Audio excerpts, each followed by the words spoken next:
ഹേ guys welcome back. ഐക്യൂയുടെ Z10 lite ഒരു 10K റേഞ്ചിൽ വരുന്നൊരു മോഡലാണ്. വലിയ സ്പെക്കായിട്ടൊന്നും പറയാനൊന്നുമില്ല. എന്നാലും ഐക്യൂയുടെ ഒരു ഫോൺ ഇത് കണ്ട സമയത്ത് പഴയ ഐക്യു Z9 ലൈറ്റ് ഇല്ലേ, ഓൾമോസ്റ്റ് ആ സ്പെക്ക് തന്നെ വരുന്നൊരു മോഡലാണ്. ബാക്കി എല്ലാ ഡീറ്റെയിൽസ് ഞാൻ പറഞ്ഞുതരാം. അപ്പോൾ ആദ്യമായിട്ട് നമ്മുടെ ഈ ഒരു ചാനൽ കാണുകയാണെന്നുണ്ടെങ്കിൽ ഈ ഒരു വീഡിയോ ഇഷ്ടപ്പെടുവാണെങ്കിൽ ഒന്ന് ലൈക്ക് ചെയ്ത് സപ്പോർട്ട് ചെയ്യുക. പിന്നെ സബ്സ്ക്രൈബ് ചെയ്യാൻ പിന്നെ എടുത്ത് പറയേണ്ട ആവശ്യമില്ലല്ലോ, എല്ലാവരും ചെയ്തങ്ങ് വെക്കാം. ഈ ഒരു ഫോൺ 3 വേരിയൻറ്റോളം വരുന്നുണ്ട്. ബേസ് മോഡലാണ് 4GB 128GB ആയിട്ടാണ് വരുന്നത്. അതിൻ്റെ ആക്ച്വലായിട്ടുള്ള പ്രൈസ് 9,999 ആണ്. ഒരു 500 രൂപയുടെ ബാങ്ക് ഓഫർ വരുന്നുണ്ട്. അങ്ങനെയാണെങ്കിൽ 9,500 രൂപ കിട്ടുന്നുണ്ട്. പിന്നെ വേറെ 2 വേരിയൻ്റ്, അതായത് 6GB 128GB 8GB 256GB അങ്ങനെ വേറെ 2 വേരിയൻ്റ് കൂടെ വരുന്നുണ്ട്. സ്ക്രീനിൽ കൊടുക്കുന്നുണ്ട്. പ്രൈസും കാര്യങ്ങളൊക്കെ തന്നെ കണ്ട് മനസ്സിലായിക്കോളൂ. ഇതിൻ്റെ ഡിസൈൻ കണ്ട സമയത്ത് ഭയങ്കര കോമഡിയാണ്. അതായത് ഇപ്പം സാംസങ്ങിൻ്റെ മറ്റേ S25 എഡ്ജ് ഇല്ല, സ്ലിമ്മസ്റ്റ് ഫോൺ, ആ ഒരു ആക്ച്വൽ ക്യാമറ മൊഡ്യൂളും അതിൽ വരുന്ന ആ ഒരു ഫ്ലാഷിൻ്റെ ആ ഒരു സ്റ്റൈൽ ആക്ച്വൽ എന്താണോ അത് ആ സെയിം സാധനം കോപ്പി അടിച്ചാണ് ഇപ്പോൾ ഈ ഐക്യു ഈ ഒരു ഫോൺ ഇറക്കിയിട്ടുള്ളത്. സെയിം സാധനമാണ്. ഇപ്പം കോപ്പിയുടെ അങ്ങോട്ടും ഇങ്ങോട്ടും ഇല്ലതുകൊണ്ട് വലിയ പുതുമയുള്ള കാര്യമൊന്നുമല്ല. അപ്പം അതുപോലുള്ളൊരു സെയിം ഡിസൈനാണ് ഐക്യു ഈ ഒരു ഫോണിൽ വന്നത്. 2 കളേഴ്സ് വരുന്നുണ്ട്. ഒന്ന് ടൈറ്റാനിയം ബ്ലൂ, പിന്നെ ഒന്നൊരു സൈബർ ഗ്രീൻ എന്ന് പറഞ്ഞൊരു വേറെ കളർ വേരിയൻ്റ് കൂടെ വരുന്നുണ്ട്. IP64 IP റേറ്റിംഗ് വരുന്നുണ്ട്. അത്യാവശ്യം ഡ്യൂറബിൾ ആണ്. പ്ലാസ്റ്റിക്കിൻ്റെ ബിൽഡാണ് വരുന്നത്. വെയിറ്റ് ആണെങ്കിൽ 202 ഗ്രാം ആ റേഞ്ച് മാത്രമേ വരുന്നുള്ളൂ. നോർമൽ ആയിട്ടുള്ള വെയിറ്റും കാര്യങ്ങളൊക്കെ മാത്രമേ വരുന്നുള്ളൂ.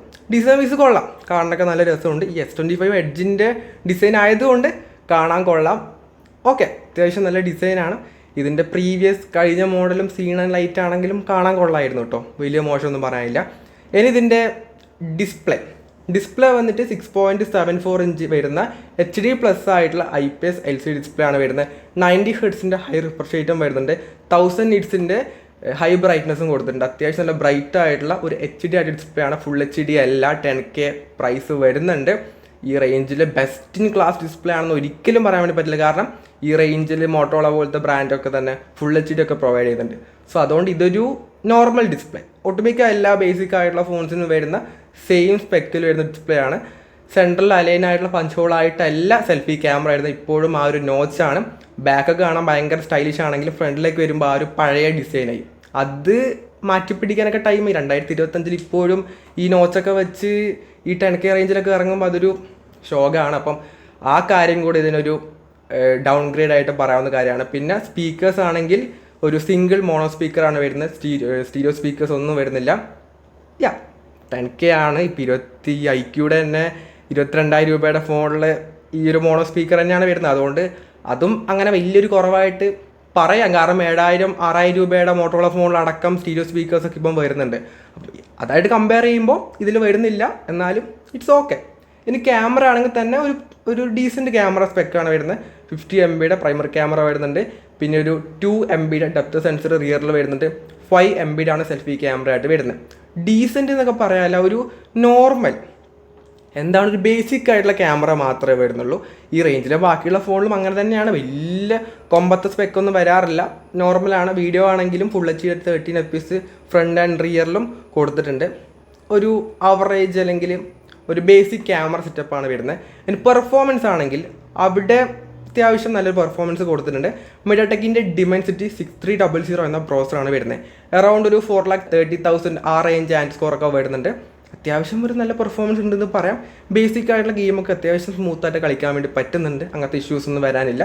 ലേറ്റസ്റ്റ് ആയിട്ടുള്ള Android 15 ആയിട്ടാണ് വരുന്നത്. FunTouchOS 15 ആണ്. അപ്ഡേറ്റ് കാര്യം പറയുകയാണെങ്കിൽ 2+3 ഇയേഴ്സ് വരെ ആൻഡ്രോയിഡ് അപ്ഡേറ്റും കിട്ടുന്നുണ്ട്. പിന്നെ ഒട്ടുമിക്ക ബേസിക് ആയിട്ട് വരേണ്ട AI ഫീച്ചേഴ്സ് വരുന്നത്, അതായത് ഫോട്ടോ എൻഹാൻസർ വരുന്നുണ്ട്, ഇറൈസർ വരുന്നുണ്ട്, പിന്നെ ചില ഡോക്യുമെൻറ്റ് അങ്ങനെയുള്ള AI ഫീച്ചേഴ്സും കൊടുത്തിട്ടുണ്ട്. ബേസിക് ആയിട്ടുള്ള കാര്യങ്ങൾ മാത്രമേ വരുന്നുള്ളൂ. പിന്നെ ബാറ്ററി ആണെങ്കിൽ 6000 mAh വലിയൊരു ബാറ്ററി വരുന്നുണ്ട്. പക്ഷെ അത് ചാർജ് ചെയ്യാൻ വേണ്ടി 15 വാട്ടിൻ്റെ ചാർജറാണ് വരുന്നത്. നല്ല ടൈം എടുക്കും കേട്ടോ. 0 to 100 ആവാൻ നല്ല ടൈം എടുക്കുന്നുണ്ട്. പക്ഷെ നല്ല ബാറ്ററി ലൈഫിൽ എന്തായാലും കിട്ടുകയും ചെയ്യും. നേരത്തെ പറഞ്ഞല്ലോ HD ഡിസ്പ്ലേ ആണ്. അങ്ങനെ ഒരുപാട് കാര്യങ്ങളൊക്കെ ഇതിന് നോർമൽ മാത്രമേ വരുന്നുള്ളൂ. അതുകൊണ്ട് തന്നെ അത്യാവശ്യം നല്ല ബാറ്ററി ലൈഫും എന്തായാലും കിട്ടും. ഒരു 1.5 ദിവസം 2 ദിവസത്തിൻ്റെ അടുത്തൊരു നോർമൽ ആവറേജ് യൂസ് ആണെങ്കിൽ എന്തായാലും നല്ല രീതിയിലുള്ള ബാറ്ററി ലൈഫും കിട്ടുന്നുണ്ട്. ഓവറോൾ ഈ ഒരു ഫോൺ എങ്ങനെ ഉണ്ടെന്ന് പറഞ്ഞു കഴിഞ്ഞാൽ 10,000 രൂപയുടെ ഫോൺ അല്ലെങ്കിൽ 9,500 രൂപയ്ക്ക് ആ ഒരു ഓഫർ പ്രൈസ് കിട്ടുന്നുണ്ട്. ആ ഒരു പ്രൈസിന് ഒരു നോർമൽ ആയിട്ടുള്ള ഫോൺ അല്ല, ഐക്യു ആയതുകൊണ്ട് ഭയങ്കര നല്ല സ്പെക്കോ നല്ല പെർഫോമൻസോ ഒന്നും പറയാനില്ല. ആ റേഞ്ചിൽ ബാക്കിയുള്ള ഇപ്പോൾ റിയൽമി ആണെങ്കിലും ബാക്കിയുള്ള ഫോൺ പോലെ തന്നെ നോർമലാണ്. ഇപ്പോഴും ആ റേഞ്ചിൽ ഒരു ബെസ്റ്റ് ഫോൺ എന്ന് പറയാനുള്ളത് മോട്ടോറോളയുടെ G35 എന്ന മോഡലാണ്. ഏറ്റവും എല്ലാം കൊണ്ടും വൺ ഓഫ് ദി ബെസ്റ്റ് എന്ന് പറയാനുള്ളത്. ഇതിലൊക്കെ ഒരു നോർമൽ സ്പെക്ക് മാത്രമേ വരുന്നുള്ളൂ. അപ്പോൾ നിങ്ങൾ റിവ്യൂസ് കാര്യങ്ങളൊക്കെ പ്രോപ്പറായിട്ട് നോക്കിയിട്ട് മാത്രം വാങ്ങാം കേട്ടോ. അപ്പോൾ നിങ്ങളുടെ ഒപ്പീനിയൻ എന്തായാലും കമൻറ്റായി ഷെയർ ചെയ്യുക. ഈ ഒരു വീഡിയോസ് ആണെങ്കിൽ ലൈക്ക് ചെയ്യുക, ഷെയർ ചെയ്യുക, സബ്സ്ക്രൈബ് ചെയ്യുക. സോ ഇറ്റ്സ് ഫ്രം ഡബിനോ സൈനിങ് ഓഫ്. ബൈ.